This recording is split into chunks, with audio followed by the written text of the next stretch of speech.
Chers amis, bienvenue dans l'écosystème DJU. Je suis le DG du projet Alexei Ogniev. Avec nous aujourd'hui Boris Povar, responsable du laboratoire blockchain et directeur IT d'EIWA. Aujourd'hui, nous sommes à la Blockchain Life et nous allons interviewer notre directeur IT pour nous parler de la première licorne potentielle du projet. Vous connaissez déjà tous Boris. Alors Boris, peux-tu saluer nos partenaires et nous parler un petit peu plus en détail de ce forum? Bonjour à tous les partenaires de l'écosystème DJU.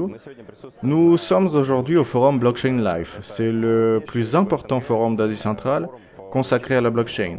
Nous avons aujourd'hui un stand ici, j'ai un billet VIP, un accès aux loges VIP, où il est possible de rencontrer de nombreux responsables de différents projets.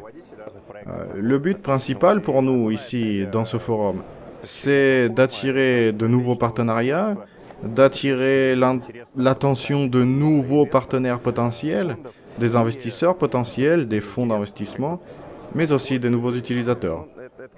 Dans une moindre mesure, mais dans une plus large mesure, il s'agit bien sûr de partenariats, c'est-à-dire d'une sorte de collaboration commerciale.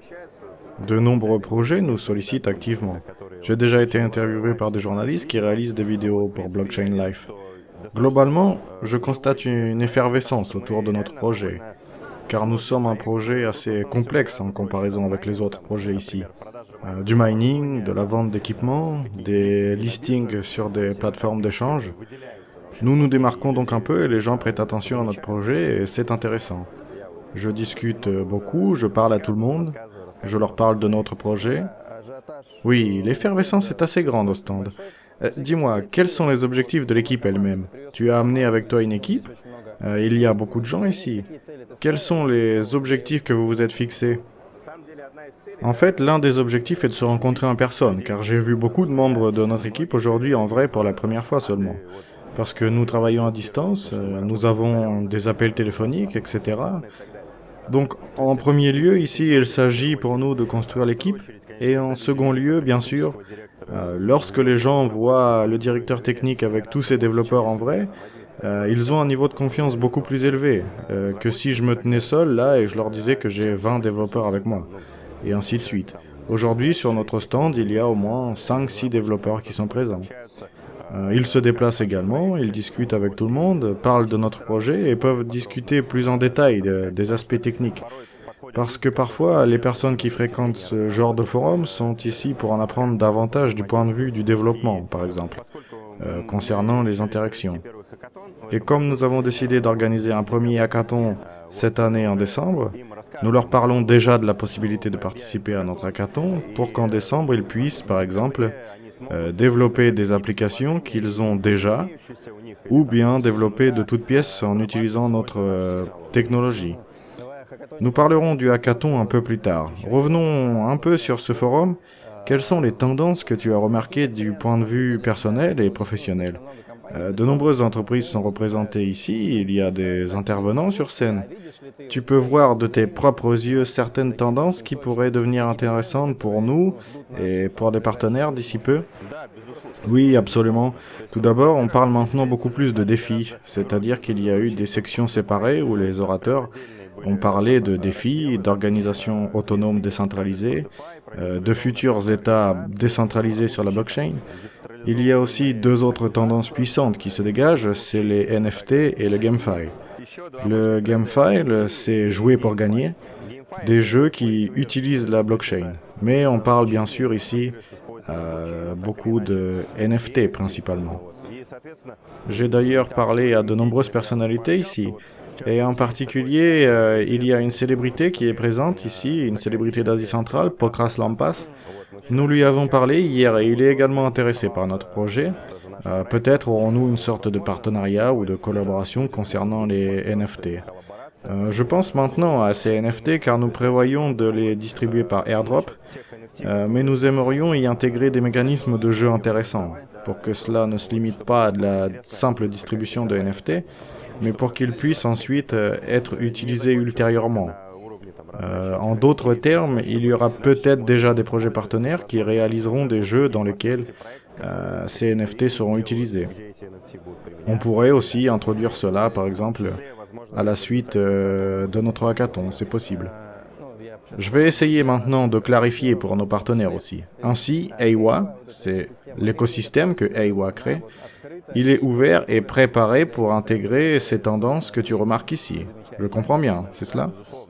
Oui, absolument, parce que tous les projets de jeu qui fonctionnent sur différentes blockchains, ils ont besoin de trouver une blockchain sur laquelle les transactions sont moins chères ou qui attire de nombreux utilisateurs. Et ils sont bien sûr potentiellement tous intéressés par l'interaction entre les blockchains et tout ce qui peut s'y approcher. Et nous avons également une feuille de route pour le transfert de NFT entre les blockchains. Et il est bien sûr entendu que si nous intégrons GameFi et les NFT, alors nous aurons besoin d'une marketplace cross-chain pour NFT, ce que nous ferons probablement aussi, mais seulement l'année prochaine, après notre lancement sur le réseau principal. L'objectif principal de ce lancement sera le transfert de stablecoins entre les différentes blockchains. Je pense que nous allons commencer par là tout d'abord. Excellent. Soyons maintenant un peu plus précis. Des partenaires du monde entier sont en train de nous regarder actuellement. Certains connaissent AWA, d'autres pas encore.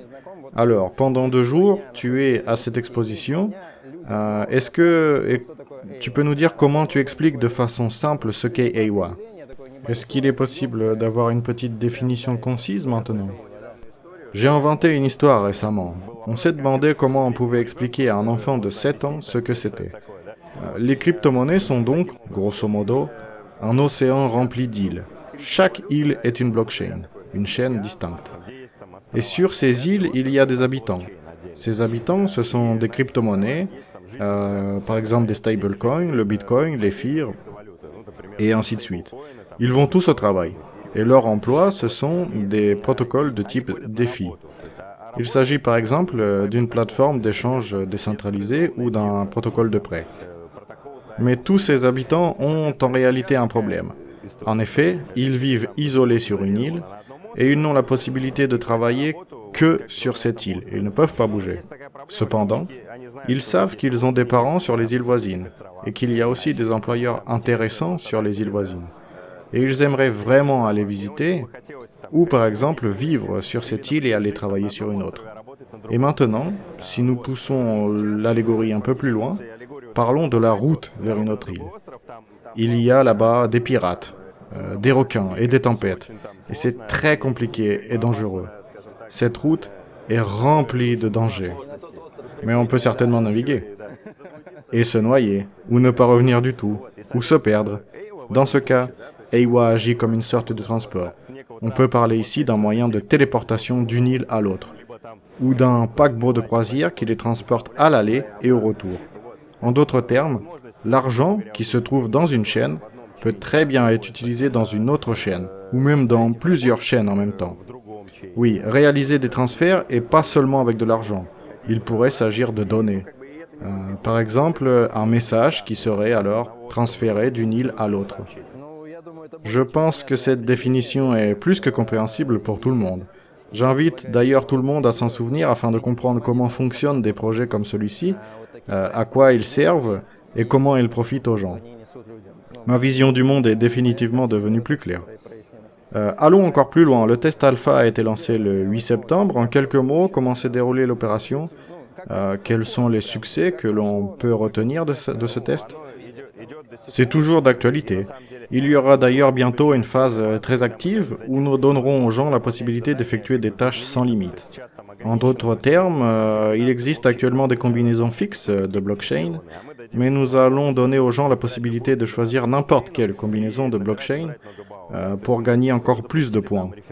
Nous avons donc mis en place un programme de parrainage. En gros, les personnes qui peuvent parler de nous à un large public peuvent gagner des points supplémentaires. C'est déjà d'actualité. Et en ce qui concerne le test alpha en lui-même, nous approchons déjà la barre des 40 000 personnes inscrites à notre bot Telegram. Il y aura bientôt une grande mise à jour où nous ajouterons de nombreux nouveaux cas et de nouvelles blockchains. Et désormais, nous avons mis à disposition un mode pro. Concrètement, il existe un mode de base, c'est le minimum nécessaire pour entrer dans l'idéal du projet, c'est-à-dire pour être autorisé à participer à la vente publique. Il faut pour cela remplir des tâches, il y a des tâches basiques et l'abonnement à tous nos réseaux sociaux. Après cela, le mode pro est activé, dans lequel vous pouvez gagner beaucoup plus de points. Plus vous avez de poids, plus vous avez de points, plus la part du airdrop que vous obtiendrez sera importante par rapport aux personnes qui ont obtenu moins de points. Bien entendu, ce sont les influenceurs qui gagneront le plus. Mais ce sont principalement eux qui font la pluie et le beau temps en attirant de nouveaux utilisateurs sur la plateforme. Donc c'est normal. Eh bien, vous êtes tous là égaux. Nous créons également en permanence de nouveaux chats dans d'autres langues. Récemment, nous avons ajouté le chinois et il me semble le turc. Naturellement, l'Indonésie possède un chat très actif. Nous avons aussi le Vietnam qui est actif. Nous sommes donc constamment en train d'ajouter des langues, de travailler sur les traductions. Nous avons traduit notre bot Telegram dans plusieurs langues également. Nous travaillons à la traduction de l'application et de l'ensemble du site web dans toutes les langues du projet.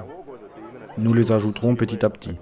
Il est probable qu'il y ait aussi des tests, peut-être en début d'année, des tests du réseau de relais quand il y aura une version décentralisée de notre blockchain. D'ici là, nous continuerons à tester le DEX. Ensuite, le plan est de laisser les gens tester les transactions en gazless après cette mise à jour majeure. Voilà en gros comment je peux résumer les plans qui nous attendent d'ici peu. Super. Tu as vaguement abordé le sujet du hackathon au début de l'interview. Je suppose que ce sont des plans encore approximatifs, mais il serait peut-être bien d'en parler un petit peu maintenant, si c'est possible. J'ai déjà un spoiler. Les partenaires de DigiU seront les premiers au courant, comme c'est toujours le cas. Parce qu'il y a bien un hackathon en cours de préparation. De toute évidence, il s'agira d'un grand événement. Est-ce que tu peux nous dire quelque chose? Sinon, on attendra. Eh bien, nous travaillons actuellement sur l'organisation, c'est-à-dire que nous recherchons des partenaires. Nous en avons d'ailleurs déjà un certain nombre.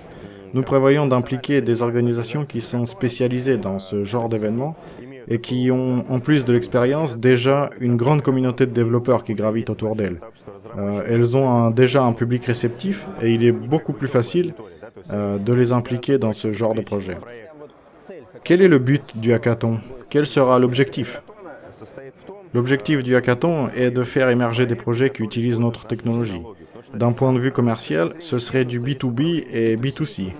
B2C, c'est le cross-chain DEX. C'est ce que nous donnons à l'utilisateur final. La possibilité de transférer ses stablecoins de blockchain en blockchain ou de les échanger contre d'autres tokens dans une autre chaîne, mais de le faire facilement et sans payer le gaz avec Ethereum, mais avec des stablecoins. C'est l'expérience utilisateur la plus pratique possible. Et le B2B, ce sont les solutions d'intégration.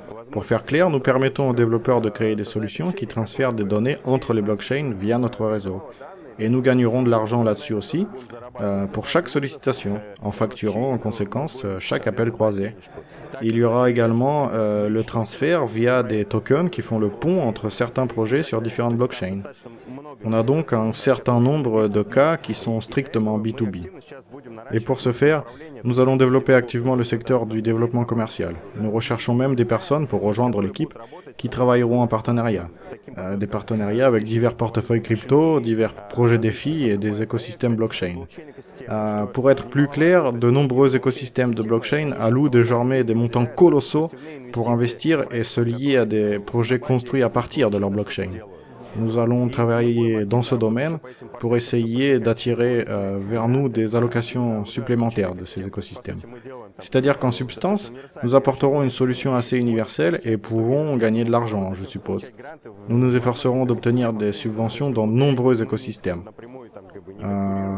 Pour que ce soit bien clair pour tous, nous ne sommes pas en concurrence directe avec qui que ce soit, nous ne sommes pas en conflit.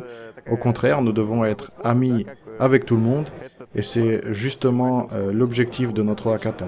Magnifique. C'est-à-dire précisément par l'intégration de différentes équipes de développeurs au niveau du développement, en premier lieu. Ensuite, bien sûr, il ne faut pas négliger le marketing. Parce que si de grands projets nous rejoignent, alors bien sûr, au départ, ce seront quelques startups en phase de lancement. Mais les startups ont tendance à se développer rapidement, tout comme leur communauté, qui va ensuite, elle, apprendre à nous connaître. Nous leur offrirons également notre communauté, afin qu'ils soient plus intéressés, etc. Et au final, je pense que nous nous intégrerons de façon naturelle à des acteurs plus importants, déjà établis, des protocoles qui ont déjà un très large public, et nous nous élargirons probablement aussi. C'est à peu près le concept décrit dans le livre blanc. Collaboration, interaction entre diverses équipes, diverses blockchains. Nous ne faisons que mettre cela en pratique. Cela me semble être la recette idéale pour un projet réussi. Premièrement, écrire, et deuxièmement, mettre en œuvre. La dernière chose à faire est peut-être de dire quelques mots sur le réseau principal. Que pouvons-nous dire de concret à ce propos? De façon aussi concise que possible. Pas besoin d'être concret, car nous comprenons désormais tous qu'est-ce que c'est. Notre objectif est d'intégrer le réseau principal au cours du premier trimestre. Je ne souhaite pas m'éterniser là-dessus. Il y a de toute façon beaucoup d'informations sur les réseaux sociaux d'Aiwa. Une dernière chose, peut-être un conseil en rapport à toute cette atmosphère pour nos partenaires. Quelle pensée tu as en tête en ce moment? Quelque chose à dire pour terminer notre interview? Eh bien, je conseille aux partenaires d'apprendre la défi, parce que c'est une chose étonnante qui change déjà le monde et ce n'est pas prêt de s'arrêter. Je suis en train de suivre certains procédés globaux qui se produisent actuellement.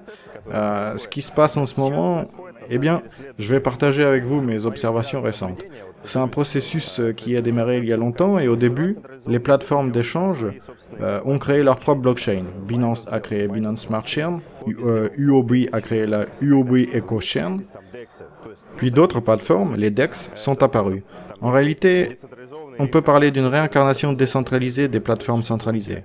Pour faire clair, elles veulent s'affranchir des réglementations pour entrer dans une sorte de zone grise.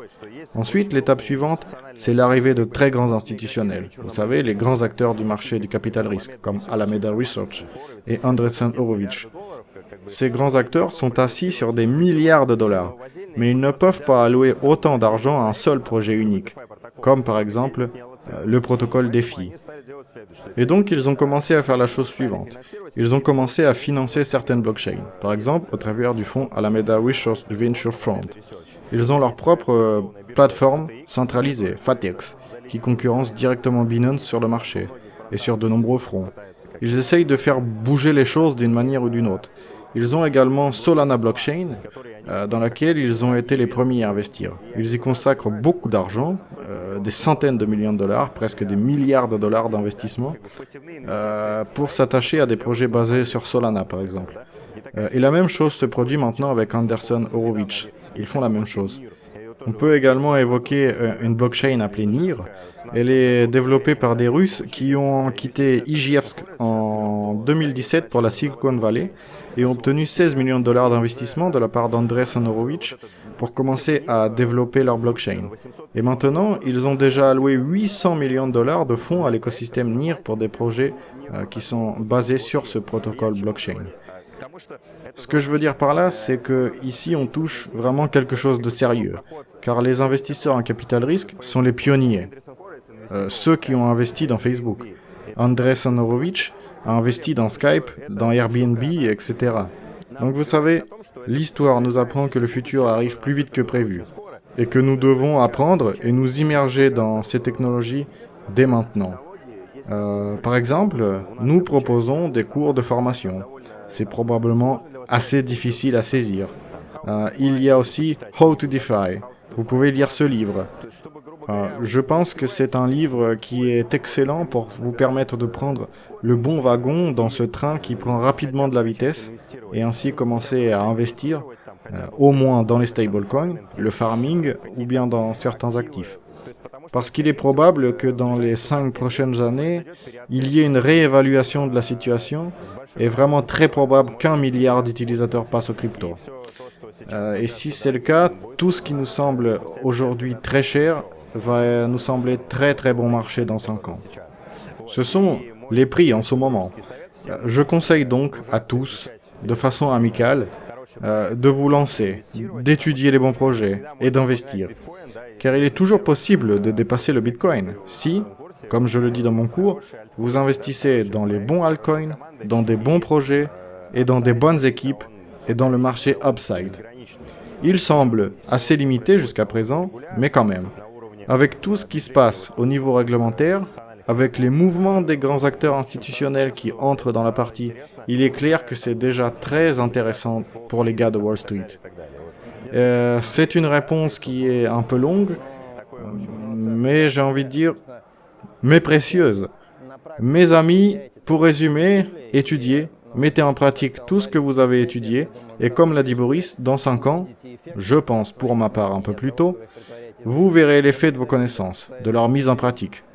Je te remercie pour cette interview, mais également pour ce conseil et pour cette information qui, je pense, va changer beaucoup de vies. Abonnez-vous aux réseaux sociaux d'Aiwa, passez le test alpha, abonnez-vous aux réseaux sociaux de DJU et partagez cette vidéo avec vos amis et vos partenaires. Au revoir. Merci. À bientôt.